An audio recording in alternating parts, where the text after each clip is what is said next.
விருதுநகர் மாவட்டம் சிவகாசியில் மூதாட்டிக்கு கொடுக்க வேண்டிய அரிசியை மோசடியாக எடுத்துக்கொள்ள முயன்ற ரேஷன் கடை விற்பனையாளர் சஸ்பெண்ட் செய்யப்பட்டிருக்கிறார். ரேஷன் அரிசியை வாங்கிவிட்டதாக குறுஞ்செய்தி வந்த பிறகு மூதாட்டியின் மகன் விற்பனையாளரிடம் வாக்குவாதம் செய்த வீடியோ வெளியான நிலையில் கூட்டுறவு விற்பனையாளர் சங்க செயலாளர் நாகராஜன் நடவடிக்கை எடுத்துள்ளார்.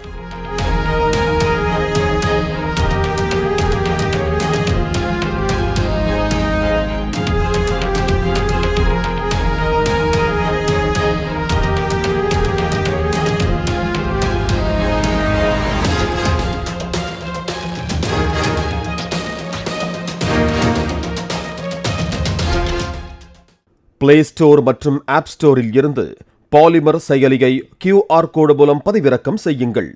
செய்திகளை உடனுக்குடன் பெறுங்கள்.